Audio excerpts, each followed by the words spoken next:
address the pain. And a lot of people were talking about how the young people are angry. And it was just, at that moment, I got a revelation that the anger is due to unresolved grief. Has anybody heard of the Bereavement Project before? And at the very first meeting, we thought about, as adults, how many of us have counted up all of our losses? Exactly. We have, our mission is to educate, motivate, advocate for social change regarding addressing bereavement in our community, and find various ways that we can effectively heal and be whole after the impact of loss of any kind.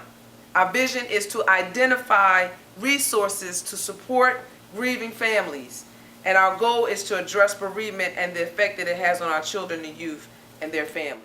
And to actually create Camp Encouragement, and that's the name of the grief camp. It's called Camp Encouragement, a place where children can go from the darkness into the light. So,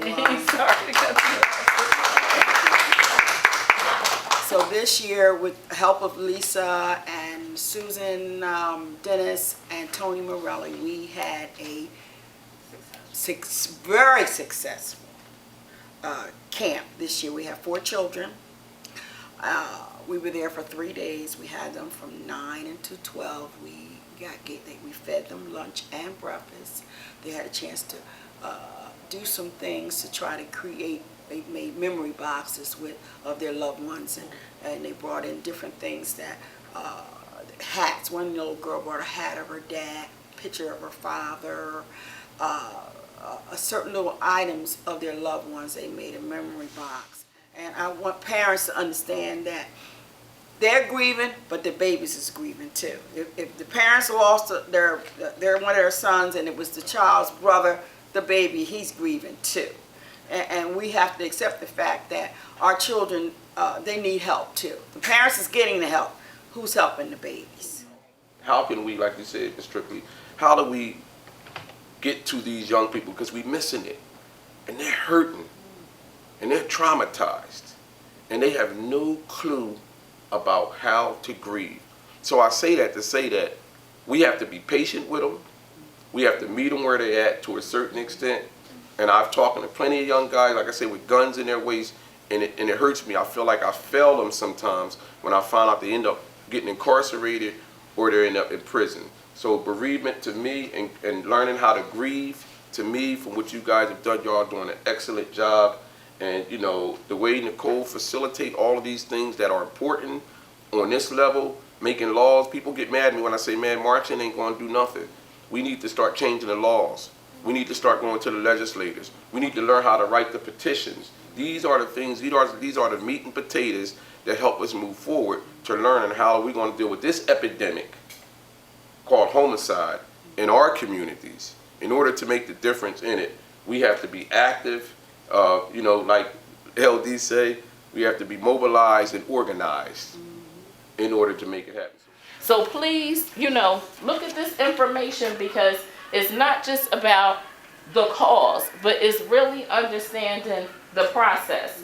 And for homicide to be reduced in the city of Chester, we really have to become very informed about how laws are made, how they're created. And one of the issues that a lot of people in our community talk about is the lack of unity that we have. Nobody's gonna ride in on a white horse and save Chester. Nobody is. Nobody's gonna do that.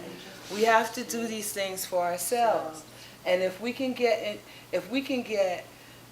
into the mind concept of unity and working together, we have all these wonderful organizations dealing with complex post-traumatic stress disorder.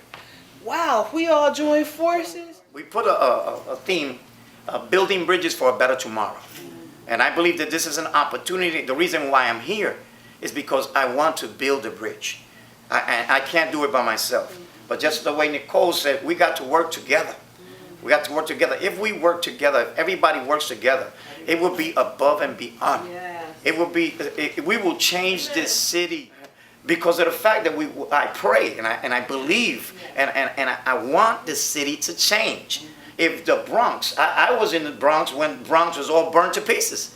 There was nothing there, but it was built back up together and it became a strong city.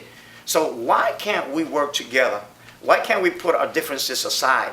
And why can't we begin to understand that it's not a white thing, it's not a black thing, it's not a Hispanic thing, it's a city thing. 1, 2, 3, 4.